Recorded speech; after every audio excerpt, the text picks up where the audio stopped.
ಈ ಒಂದು ಟಾಪಿಕ್ ಓದಿದ ಮೇಲೆ ಇದನ್ನು ಯಾವಾಗ ಓದ್ತಾ ಇದ್ರೂ ಅರ್ಥ ಮಾಡ್ಕೊಳ್ತಾ ಇದ್ದಾಗ ಅದು ಈ ಸತಿ ಅಂತೂ ಡಿಸೈಡ್ ಮಾಡಿದೆ. ನಮ್ಮದು ಬೋರ್ಡು ಆತ್ಮ ಸಂಶೋಧನಾ ಕೇಂದ್ರ ಅನ್ನೋ ಬೋರ್ಡು ಗಾಳಿಗೆ ತುಂಬ ಜೋರು ಗಾಳಿ ಬೀಸಿದಾಗ ಬಿದ್ದೋಗಿದೆ. ಅದನ್ನಿನ್ನೂ ನಾವು ರಿಪೇರಿ ಮಾಡ್ಸೋಕ್ಕಾಗಿಲ್ಲ, ಯಾವುದು ಜನ ಬರ್ತಾ ಇಲ್ಲ, ಕೆಲಸದವ್ರು ಸಿಗ್ತಾ ಇಲ್ಲ ಅಂತ. ಈಗ ರಿಪೇರಿ ಮಾಡಿಸ್ಬೇಕಾದ್ರೆ ಸ್ವಲ್ಪ ಚೇಂಜ್ ಮಾಡೋಣ ಅಂತಿದ್ದೀನಿ. ಮಂಕುತಿಮ್ಮನ ಕಗ್ಗ ಪರಿಣಾಮದಿಂದ ಅಂತರ್ವೀಕ್ಷಣಾ ಕೇಂದ್ರ ಅಂತ, ಅಂತರ್ವೀಕ್ಷಣಾ ಕೇಂದ್ರ ಅಂತರ್ವೀಕ್ಷಣಾಲಯ ಅಂತ ಬದಲಾಗಬೇಕು ಅಂತ.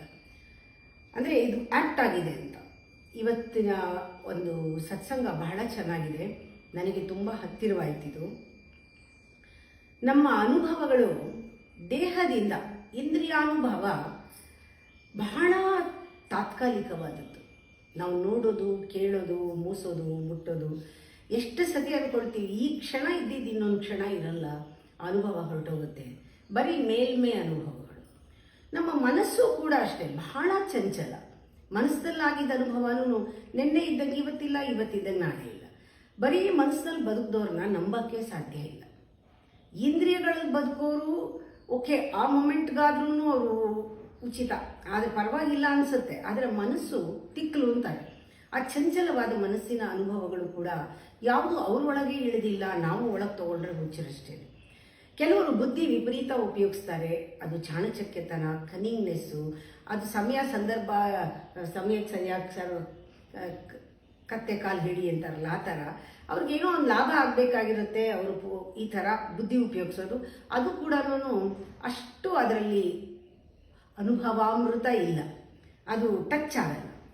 ಅದೇ ರೀತಿ ಅಹಂಕಾರ ಇಲ್ಲದೆ ಇದ್ದಾಗ ನಾವೇ ಗಮನಿಸ್ಕೋಬೇಕು. ಪರಿಪಕ್ವತೆ ಅಂದ್ರೇನು? ನಮ್ಮ ಈ ಪದರಗಳನ್ನೆಲ್ಲ ಮೀರಿ ಒಳಗಡೆ ನೋಡುವುದೇ ಅಂತರ್ವೀಕ್ಷಣೆ.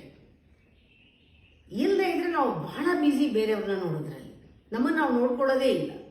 ಅದರಿಂದ ಈ ಆತ್ಮ ಸಂಶೋಧನೆ, ಅಂತರ್ವೀಕ್ಷಣೆ, ಆತ್ಮಚಿಕಿತ್ಸೆ ಅನ್ನೋದು ಮನೋಬುದ್ಧಿ ಅಹಂಕಾರವನ್ನು ಮೀರಿದ್ದು. ಇದು ಚಿತ್ತಕ್ಕೆ ಸಂಬಂಧಪಟ್ಟಿದ್ದು. ಚಿತ್ತದ ಅನುಭವ ಅಂತ ಹೇಳ್ತಾರೆ ಅವರು. ಚಿತ್ತದಲ್ಲಿ ಉಂಟಾಗುವ ಅನುಭವಗಳು, ಭಾವಗಳು, ಮುಂದೆ ಬರುವಂತಹದ್ದು, ಆಗಬಹುದಾದದ್ದು ಸಂಭಾವನೆಗಳು ಅಂತ ಹೇಳ್ತಾರೆ. ಭಾವನೆಗಳು, ಸಂಭಾವನೆಗಳು, ಚಿತ್ತದ ಭಾವನೆಗಳು, ಸಂಭಾವನೆಗಳು ಭತ್ತ ಇದ್ದ ಹಾಗೆ ಅಂತ ಹೇಳ್ತಾರೆ. ಭತ್ತ ಇರುತ್ತಲ್ಲ ಆ ಥರ ಅದು ಭತ್ತ, ರಾ ಒಳಗಿಂದ ಬರೋದು. ನಿಮ್ಮಲ್ಲಿ ಏನಾದರೂ ವಿವೇಕ, ವಿಚಾರ, ಆ ಯುಕ್ತಿಗಳು ಇದ್ರೆ ಅದೇ ಆ ಭತ್ತ ಕುಟ್ಟೋದು ಅಂತ ಹೇಳ್ತಾರೆ. ಅದರಿಂದ ಕುಟ್ಟಬೇಕು. ನಮ್ಮ ವಿಚಾರದಿಂದ, ನಮ್ಮ ವಿವೇಕದಿಂದ, ನಮ್ಮ ಪರಿಜ್ಞಾನದಿಂದ, ಅನುಭವ ಜ್ಞಾನದಿಂದ ಈ ಒಂದು ಭಾವನೆಗಳನ್ನೆಲ್ಲ ಕುಟ್ಟಬೇಕು. ಕುಟ್ಟಿದಾಗ ಅದರಲ್ಲಿ ಒಂದು ತತ್ವ ಬರುತ್ತೆ, ಕುಟ್ಟಿದಾಗ ರಸ ಬರುತ್ತೆ. ಅದೇ ನಿಜವಾದ ತತ್ವ. ತಂಡೂಲ ಅಂದರೆ ಅಕ್ಕಿ ಅಂತ, ಇದು ಸಿಗತ್ತೆ.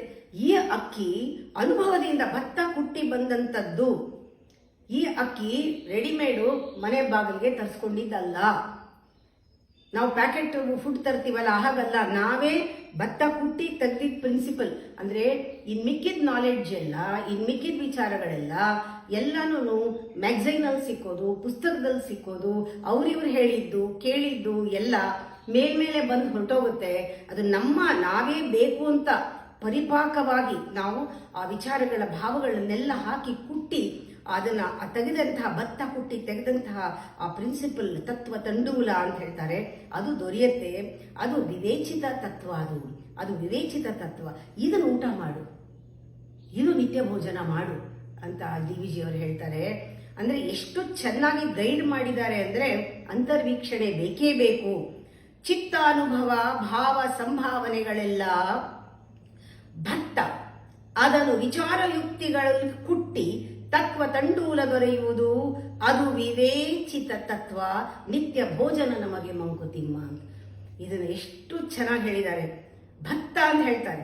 ಚಿತ್ತದ ಅನುಭವ, ಭಾವ, ಸಂಭಾವನೆಗಳೆಲ್ಲ ಭತ್ತ. ಅದನ್ನು ವಿಚಾರಯುಕ್ತಿಗಳು ಕುಟ್ಟೆ ತತ್ವ ತಂಡೂಲ ದೊರೆಯುವುದು, ವಿವೇಚಿತ ತತ್ವ. ಇದು ನಿತ್ಯ ಭೋಜನ ನಮಗೆ ಮಂಕುತಿಮ್ಮ. ಇದನ್ನು ತಿಂದರೆ ಮಾತ್ರ ಆತ್ಮಕ್ಕೆ ತೃಪ್ತಿ ಆಗೋದು.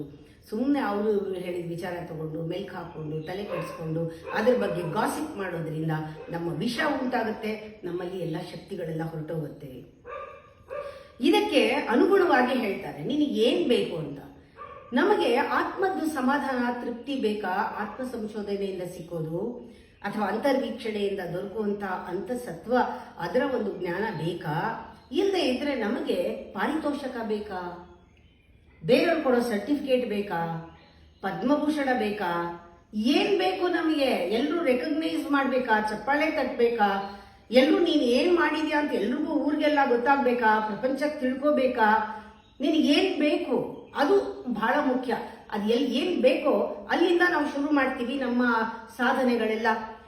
ಅದಕ್ಕೆ ಹೇಳೋದು, ಪುಸ್ತಕದಲ್ಲಿ ದೊರೆತದ್ದು, ಹೊರಗಡೆಯಿಂದ ತಿಳಿದಿದ್ದು, ಕೇಳಿದ್ದು ಎಲ್ಲನೂ ಕೂಡ. ಇದರಿಂದ ನಿನಗೆ PhD ಬರಬಹುದು, ಡಾಕ್ಟರೇಟ್ ಸಿಗ್ಬಹುದು, ಜನಗಳೆಲ್ಲರೂ ನಿನಗೆ ನೊಬೆಲ್ ಪ್ರೈಸ್ ಕೊಡಬಹುದು, ಪುರಸ್ಕಾರ ಮಾಡಬಹುದು, ಪಾರಿತೋಷಕಗಳನ್ನ ತಂದು ಜೋಡಿಸ್ಕೋಬಹುದು. ಮನೆಯಲ್ಲಿ ಪೇಟಗಳು ರಾಶಿ ಹಾಕೊಂಡಿರ್ತಾರೆ ಕೆಲವರು. ಪೇಟಗಳು, ಪಾರಿತೋಷಕಗಳಿಗೆ ಕೊನೆಯೇ ಇಲ್ಲ. ಅದಕ್ಕೆಲ್ಲ ಶೋಕೇಸು ಎಲ್ಲಾನು ಕೂಡ. ನನಗೆ ಒಂದೊಂದ್ಸತಿ ಅನ್ಸೋದು ಎಲ್ಲ ಕೂಡ ಹಾಕೋತಾ ಇದ್ದೆ. ಒಂದಿನ ಎಲ್ಲ ತೆಗೆದಿಸ್ಬಿಟ್ಟೆ ನಾನು. ಅದು ಯಾವ ಎಸಿ ಅಂತ ಹೇಳಿಲ್ಲ, ಯಾವತ್ತೂ ಕೂಡ ಎಸದ ಮೇಲೆ ಅಯ್ಯೋ ಇಟ್ಕೋಬೇಕಾಗಿತ್ತು ಅಂತಲೂ ಅನ್ಸ್ಲಿಲ್ಲ. ಇದು ಆ ದೇವಿ ಕೃಪೆ ಅನ್ಸುತ್ತೆ ಆ ತರ ಯೋಚನೆಗಳು ಬರೋದು. ಪುಸ್ತಕದಲ್ಲಿ ದೊರೆತ ಅರಿವು, ಎಲ್ಲ ತಿಳ್ಕೊಂಡಿದ್ದು, ಪ್ರಪಂಚ ಜ್ಞಾನ ಎಲ್ಲವೂ ಕೂಡ, ನಿನ್ನ ಡಿಗ್ರೀಸ್ ಎಲ್ಲ ಇರುತ್ತಲ್ಲ, 4 ಲೈನು ಪಡ್ಕೊಂಡಿದೆಯಲ್ಲ, ನಿನ್ನ ಕಿರೀಟದಲ್ಲಿ ಒಂದು ಮಣಿ, ನಿನ್ನ ತಲೆಲೂ ಅಲ್ಲ, ಕಿರೀಟ ನಿನಗೆ ಸಂಬಂಧಪಟ್ಟಿದ್ದಲ್ಲ. ಎತ್ತಿಡ್ಬೋದು, ಯಾರು ಕಿತ್ಕೊಂಡು ಹೋಗ್ಬೋದು. ಅದು ಫಾರಿನ್ ಬಾಡಿ, ಅದ್ ನಿನ್ ತಲೆ ಮೇಲೆ ಇಟ್ಕೊಳ್ಳೋದು. ಟೋಪಿನಲ್ಲಿ ಫೆದರ್ ಇನ್ ಎ ಕ್ಯಾಪ್ ಅಂತಾರೆ. ನಿಮ್ ಕ್ಯಾಪ್ ನಲ್ಲಿರೋ ಫೆದರ್ ಒಂದು ಪುಕ್ಕ ಚುಚ್ಕೊಂಡಂಗೆ, ಒಂದೊಂದು ಪದವಿ ಬಂದಾಗ ಒಂದೊಂದು ಪುಕ್ಕ ಚುಚ್ಕೊಳ್ತಾ ಇರೋದು, ಮೆಡಲ್ ಹಾಕೋತಾ ಇರೋದು. ಪುಸ್ತಕದಲ್ಲಿ ದೊರೆತರಿವು ಮಸ್ತಕದಲ್ಲಿ ತಳೆದ ಮಣಿ, ಅದು ನಿನಗೆ ಒಂದು ಕಿರೀಟ, ಶೋಭಾಯಮಾನವಾಗಿದೆ. ಎಲ್ಲರೂ ನೋಡ್ತಾ ಇರ್ತಾರೆ, ಎಲ್ಲರೂ ಹೊಗಳ್ತಾ ಇರ್ತಾರೆ. ಆದ್ರೆ ತಂಡೂಲ, ನೀನು ಭತ್ತ ಕುಟ್ಟಿ ತೆಗ್ದಿದೆಯಲ್ಲ, ಚಿತ್ತದೊಳಗೆ ಬೆಳೆದ ಅರಿವು, ತಳೆದ ಪುಷ್ಪ. ನೋಡಿ, ನಿನಗೆ ಆರ್ಟಿಫಿಷಿಯಲ್ ಫ್ಲವರ್ ಬೇಕಾ? ಯಾವತ್ತೂ ಬಾಡದೇ ಇರೋದನ್ನ ತಿರ್ಸ್ಕೊಂಡು ಓಡಾಡ್ಬೇಕಾ? ಇಲ್ಲ, ಸೌರಭ ಸೂಸುವಂತಹ ಒಂದು ಪುಷ್ಪ ಒಳಗಡೆ ನಿನ್ನ ಹೃದಯದಲ್ಲಿ ಅರಳಬೇಕಾ? ಚಿತ್ತದೊಳು ಬೆಳೆದ ಅರಿವು, ಚಿತ್ತದಲ್ಲಿ ಬೆಳೆಸ್ಬೇಕು. ತಿಂದಾಗ, ಅಕ್ಕಿ ತಿಂದಾಗ, ವಿವೇಚಿತ ಸತ್ವ ಇರುವಂತಹ ತಂಡೂಲವನ್ನ, ಅಕ್ಕಿಯನ್ನ ತಿಂದಾಗ, ನೀನೇ ನಿತ್ಯ ಭೋಜನ ಅದನ್ನ ಮಾಡಿದಾಗ ಅದನ್ನು ಜೀರ್ಣ ಆಗಿ ಅದು ನಿನ್ನ ಮೈ ಗುಡ್ಕೊಳ್ಳುತ್ತಲ್ಲ, ಅದು ತಳೆದ ಪುಷ್ಪ. ಅಲ್ಲಿಂದ ಸೌರಭ. ಇದು ಪ್ರತಿಯೊಂದು ವಸ್ತುವಿನಲ್ಲೂ ಸತ್ಯವನ್ನು ತೋರಿಸುತ್ತೆ. ವಸ್ತು ಸಾಕ್ಷಾತ್ಕಾರ ಅಂತರ್ವೀಕ್ಷಣೆಯಿಂದ. ವಸ್ತು ಸಾಕ್ಷಾತ್ಕಾರವಾಗಬೇಕಾದ್ರೆ ತಿಳಿದಿದ್ದು, ಅವ್ರು ಹೇಳಿದ್ದು, ಇವ್ರು ಹೇಳಿದ್ದು, ಕೇಳಿದ್ದು, ರೆಕಾರ್ಡ್ ಮಾಡಿದ್ದು, ಓದಿದ್ದು ಆ ಜ್ಞಾನ ಅಲ್ಲ. ನಿನ್ನ ಜೀವನದಲ್ಲಿ ನೀನು ಪಡೆದಂತಹದ್ದು ವಸ್ತು ಸಾಕ್ಷಾತ್ಕಾರ ಅಂತರ್ವೀಕ್ಷಣೆಯಿಂದ, ಶಾಸ್ತ್ರೀತನದಿಂದಲ್ಲ ಮಂಕುತಿಮ್ಮ. ಶಾಸ್ತ್ರೀತನದಿಂದ ಅಂದ್ರೆ ಬರೀ ಒಂದು ಶಾಸ್ತ್ರ, ಒಂದು ನೇಮ್ ಟ್ಯಾಗ್, ಒಂದು ಬೋರ್ಡ್, ಒಂದು ಐಡೆಂಟಿಟಿ, ಒಂದು ಪುರಸ್ಕಾರ, ಯಾರೋ ಕೊಟ್ಟಿದ್ದು, ಯಾರೋ ರೆಕಗ್ನೈಸ್ ಮಾಡಿದ್ದು. ಶಾಸ್ತ್ರೀತನ ಅಂದ್ರೆ ಎಲ್ಲ ಆಗತ್ತೆ, ಪಾಂಡಿತ್ಯ ಆಗತ್ತೆ, ಸ್ಕಾಲರ್ಶಿಪ್ ಆಗತ್ತೆ, ಅದಾಗತ್ತೆ, ಇದಾಗತ್ತೆ, ಎಲ್ಲವೂ. ಅದರಿಂದ ಅಲ್ಲ ಮಂಕುತಿಮ್ಮ. ವಸ್ತು ಸಾಕ್ಷಾತ್ಕಾರ ಅಂತರ್ವೀಕ್ಷಣೆಯಿಂದ. ಆ ಸಾಕ್ಷಾತ್ಕಾರವಾಗೋದು ಜೀವನದಲ್ಲಿ ಅಂತರ್ವೀಕ್ಷಣೆಯಿಂದ. ಅಂತರ್ವೀಕ್ಷಣೆ, ಆತ್ಮ ಸಂಶೋಧನೆ ಎರಡೂ ಕೂಡ ಬಹಳ ಒಂದೇ ಅರ್ಥ. ಈಗ ಎಷ್ಟೊಂದು ಸತಿ ನಾವು ಹೊರಗಡೆಯಿಂದನೇ ಬರೀ ಜೀವನ ಮಾಡ್ತಾ ಇದ್ರೆ, ಚಿತ್ತದ ಲೆವೆಲ್ಗೆ ನಾವು ಹೋಗದೆ ಇದ್ರೆ, ಅಂತರ್ವೀಕ್ಷಣೆ ಆಗದೆ ಇದ್ರೆ, ನಮಗೆ ಬೆಳಗ್ಗೆ ಎದ್ರೆ ಕಂಪ್ಲೇಂಟ್ ಸ್ಟಾರ್ಟ್ ಆಗುತ್ತೆ. ಏನಂದ್ರೆ, ಅಯ್ಯೋ ಈ ಯಾಕೆ ಬ್ರಹ್ಮ ಎಲ್ಲ ಎನರ್ಜಿ ಎಲ್ಲ ವೇಸ್ಟ್ ಮಾಡಿ ಈ ಹಲ್ಲಿ, ಸೊಳ್ಳೆ, ಜಿರಳೆ, ಇರುವೆ ಯಾತಕ್ಕೆ ಸೃಷ್ಟಿ ಮಾಡಿದ? ಏನ್ ಮಾಡುತ್ತದು? ವೇಸ್ಟ್. ಯಾಕೆ ಅಂದ್ರೆ ನೀನ್ ಮಾತ್ರ ವೇಸ್ಟ್ ಅಲ್ಲ, ಇನ್ನೆಲ್ಲ ವೇಸ್ಟ್ ಮಾಡಿ, ಎಲ್ಲನೂ ಕೂಡ ವೇಸ್ಟ್, ವ್ಯರ್ಥ. ಸೃಷ್ಟಿನಲ್ಲಿ ಬಹುಭಾಗ ಅಯ್ಯೋ ನೋಡ್ತಾ ಇದೀವಲ್ಲ, ಇದೆಲ್ಲ ವೇಸ್ಟ್ಗಳೇ, ಯಾವ ಉಪಯೋಗಕ್ಕೆ ಬರೋದಿಲ್ಲ. ಸೃಷ್ಟಿನಲ್ಲಿ ಅರ್ಧ ಎಲ್ಲ ಕ್ರಿಮಿ, ಕೀಟ, ಈ ಕೂಟ ರಚನೆ ಎಲ್ಲ ಮಾಡಿದಾನೆ ಅವನು. ನೀನು ಆ ಕರ್ತ ಏನ್ ಮಾಡಿದಾನೆ, ಅವನು ಆಲೋಚಿಸಿದ್ದೆಲ್ಲವೂ ಮಾಡಿದಾನಲ್ಲ, ಅದು ದುಂದು ಅಷ್ಟೇ. ಸುಮ್ಮನೆ ಪೋಲ್ ಮಾಡಿದಾನೆ, ಎನರ್ಜಿ ಸುಮ್ಮನೆ ವೇಸ್ಟ್ ಮಾಡಿದಾನೆ. ಇದನ್ನೆಲ್ಲ ಸೃಷ್ಟಿ ಮಾಡಿ. ಹಲ್ಲಿ ಯಾಕೆ ಬೇಕಿತ್ತು?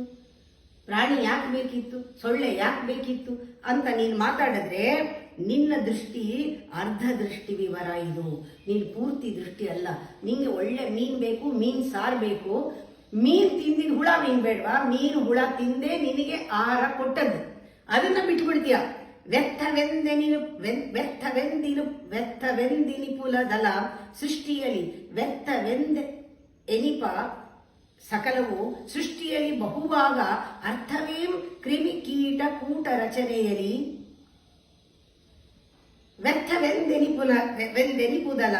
ವ್ಯರ್ಥವೆಂದೆನಿಪುದಲ ಇದು ವ್ಯರ್ಥ ಅನ್ಸುತ್ತಲ್ಲ. ಸೃಷ್ಟಿಯಲ್ಲಿ ಬಹುಭಾಗ ಅರ್ಥವೇಂ ಕ್ರಿಮಿ ಕೀಟ ಕೂಟ ರಚನೆಯಲ್ಲಿ ಕರ್ತನು ಆಲೋಚಿಸಿದ ದುಂದಿನವನೆಂಬ ನುಡಿ. ಅವನು ಯೋಚನೆ ಮಾಡಿದ್ರೆ ಇವನು ಬಹಳ ದುಂದು ಮಾಡಿದಾನೆ, ಪೋಲ್ ಮಾಡಿದಾನೆ ಅಂತ ಯಾರಿಗನ್ಸುತ್ತೋ ಅದು ಅರ್ಧ ದೃಷ್ಟಿಯ ವಿವರ ಮಂಕುತಿಮ್ಮ. ಅಂಥವ್ರಿಗೆ ಪೂರ್ತಿ ಜ್ಞಾನ ಇಲ್ಲ. ಕಂಪ್ಲೇಂಟ್ ಮಾಡಿದವ್ರಿಗೆ, ಸೃಷ್ಟಿಯಲ್ಲಿ ಕಂಪ್ಲೇಂಟ್ ಮಾಡಿದವ್ರಿಗೆ, ಯಾಕೆ ಇದು ಹೀಗಿದೆ ಅಂತ ಕೇಳೋರಿಗೆ ಅರ್ಧ ಜ್ಞಾನ. ಯಾಕೆ ಅಂತ ಕೇಳಿದ್ರೆ ಹೇಗಾಗಿದೆ ಇದು, ನನ್ನ ಪಾಲೇನು, ನಾನೇನು ಮಾಡಬೇಕು, ಇದಕ್ಕೆ ನಂದೇನು ಜವಾಬ್ದಾರಿ, ಯಾಕಿರ್ಬೋದು, ಇದೊಂದು ಜೀವ ಅದೊಂದು ಜೀವ, ಅದು ಬದುಕೊಳ್ಳಿ, ನೀನು ಬೇಡ ಹೊಡೆದಾಕು ಅಷ್ಟೇನೆ. ಎಷ್ಟೋ ಪ್ರಾಣಿಗಳನ್ನ, ನಮಗೆ ದುಷ್ಟ ಪ್ರಾಣಿಗಳನ್ನ ಕಷ್ಟ ಕೊಡೋದು, ರೋಗ ತರೋದನ್ನ ಹೊಡೆದಾಕೋದು ಬರೀ ನಮಗಲ್ಲ, ಎಲ್ಲರಿಗೂ ಒಳ್ಳೇದಾಗ್ಲಿ ಅಂತ ಸೊಳ್ಳೆ ಪರದೆ ಕಟ್ಕೊಂಡು ಮಲ್ಕೊಂಡ್ರೆ ಆಯ್ತು. ಸೃಷ್ಟು ಸಂಕಲ್ಪ ಲಿಪಿ ಎಲ್ಲ ನಮ್ಮೆದುರಿಗಿಲ್ಲ. ಈ ಸೃಷ್ಟಿಯ ಒಂದು ಏನಾಗಿದೆ ಸಂಕಲ್ಪ, ಏನೇನ್ ಮಾಡ್ಬೇಕು ಅಂತಿದ್ದಾನೆ ಅವನು, ಏನೇನ್ ಬರೆದಿದ್ದಾನೆ, ಏನ್ ಬರೆದಿಟ್ಟಿದ್ದಾನೆ, ಅದು ನಮ್ಮ ಎದುರು ಇಲ್ಲ, ನಮಗ್ ಕಾಣಲ್ಲ. ಯಾಕೆ ಇದೆಲ್ಲ ಆಗ್ತಾ ಇದೆ ಅಂತ ಕೇಳಬಾರ್ದು, ಯಾಕೆ ಅಂತ ನಮಗ್ ಗೊತ್ತಾಗೋದಿಲ್ಲ. ಆದ್ರೆ ನಮ್ಮ ದೃಷ್ಟಿಗೆ ಸ್ವಲ್ಪ ಸೂಕ್ಷ್ಮವಾಗಿದ್ರೆ ಒಂದು ಗೆರೆ ಮಾತ್ರ ಕಾಣುತ್ತೆ, ಇಲ್ಲದ್ರೆ ಅದು ಕಾಣಲ್ಲ. ಕಂಪ್ಲೇಂಟ್ ಮಾಡ್ತಾನೆ ಇರಬೇಕು. ಪ್ರತಿಯೊಬ್ಬ ಮನುಷ್ಯನನ್ನು ಕಂಪ್ಲೇಂಟ್ ಮಾಡ್ತೀವಿ, ಅದ್ರ ಬದಲು ಒಂದು ಗೆರೆ ಕಾಣುತ್ತೆ, ಅವನಲ್ಲಿ ಇಷ್ಟೇ ಅವನ ಯೋಗ್ಯತೆ ಅಂತ. ಆ ಗೆರೆ ನೋಡ್ಬೇಕು ಅಷ್ಟೇ. ಆ ಗೆರೆ ಮೀರಿ ಅವನು ಇಲ್ಲ. ನಿನ್ಗೆ ಯೋಗ್ಯತೆ ಇದ್ರೆ ಅವನನ್ನು ಉದ್ಧಾರ ಮಾಡಕ್ಕೆ ಮೇಲೆ ಎತ್ತಬೇಕು, ಅಷ್ಟೇ ಆಗೋದು. ದೃಷ್ಟಿ ಗೋಚರವಾದರೊಳೊಂದು ಗೆರೆ ಮಾತ್ರ. ನಿನ್ನ ದೃಷ್ಟಿಗೆ ಗೋಚರವಾಗಿರೋದು ಯಾವುದು ಪೂರ್ತಿ ಆಗಿಲ್ಲ, ಅದೊಂದು ಗೆರೆ. ಯಾಕೆ ನೀವು ಒಳಗಿಂದ ನೋಡ್ತಾ ಇದೆಯಾ, ನೀನ್ ಒಳಗಿಂದ ನೋಡಿದ್ರು ಅಂತರ್ವೀಕ್ಷಣೆಯಿಂದನೂ ಒಂದು ಗೆರೆನೇ ಕಾಣೋದು. ಆ ಗೆರೆನೂ ಕಾಣದೇ ಇರೋರು ಇದಾರಲ್ಲ, ಅಷ್ಟರಿಂದ ಇದು ನಷ್ಟ ಅದು ಶಿಷ್ಟ ಎನ್ನುವುದೇ ಒಂದು ಗೆರೆನಲ್ಲೂ ಇದು ನಷ್ಟ ಇದು ಶಿಷ್ಟ ಅಂತ ಹೇಳಕ್ಕಾಗಲ್ಲ. ಒಂದು ಗೆರೆ ಕಂಡವ್ರಿಗೂ ಹೇಳಕ್ಕಾಗಲ್ಲ. ಕ್ಲಿಷ್ಟದ ಸಮಸ್ಯೆ ಇದು ಮಂಕುತಿಮ್ಮ. ಯಾವುದು ಕ್ಲೂ ಇಲ್ಲ ಹೊರಗಡೆ. ಒಳಗಡೆ ಎಷ್ಟೇ ನೀವು ಸೂಕ್ಷ್ಮವಾಗಿ ನೋಡಿದ್ರು ಕೂಡ ನಿಂಗೆ ಅರ್ಧಂಬರ್ಧನೇ ಕಾಣೋದು. ಆದ್ಮೇಲೆ ಏನೂ ಸೂಕ್ಷ್ಮ ಇಲ್ಲದೆ ನೋಡೋರು ಜೀವನ ಮಾಡ್ತಾ ಇರೋದ್ರಲ್ಲಿ ಅರ್ಥನೇ ಇಲ್ಲ. ಎಲ್ಲ ಅರ್ಧ ಕಾಣಿಸುತ್ತೆ, ಎಲ್ಲ ಅರೆ ಬೆಳಕು.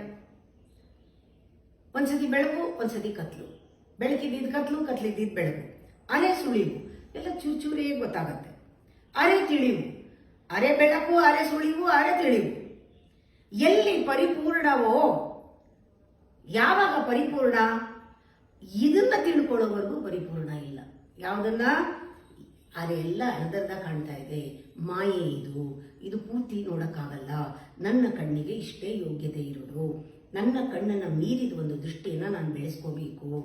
ನನ್ನ ಕಿವಿ ಇಷ್ಟೇ, 40-50 ವರ್ಷ ಆದ್ಮೇಲೆ ಅದು ಕೇಳಲ್ಲ, ಇದು ಕಾಣಲ್ಲ. ಕಾಯಿಲೆ ಬಂದ್ರೆ ಮೂಸಕ್ಕೂ ಆಗಲ್ಲ, ಇವಾಗ ಬರ್ತಾ ಇರೋ ಕಾಯಿಲೆ. ರುಚಿ ಕೂಡ ಇಲ್ಲ, ನಾಲ್ಗೆ ಬಿದ್ದೋಗುತ್ತೆ, ಹಲ್ ಬಿದ್ದೋಗುತ್ತೆ. ಇಷ್ಟೇ ಇದಕ್ಕೆಲ್ಲಾನು.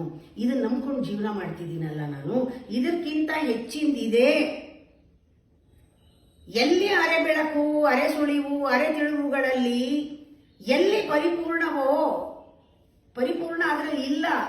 ಯಾವಾಗ ಪರಿಪೂರ್ಣ ಅದನ್ನು ತಿಳ್ಕೊಳ್ಳೋ ತನಕ, ಅದನ್ನು ಅರಿಯುವನಕ. ಎಲ್ಲಿ ಪರಿಪೂರ್ಣವೋ ಅದನ್ನು ಅರಿಯುವನಕ. ಇದನ್ನು ತಿಳ್ಕೊಳ್ಳೋವರೆಗೂ ಪರಿಪೂರ್ಣನಾಗಕ್ಕಾಗಲ್ಲ.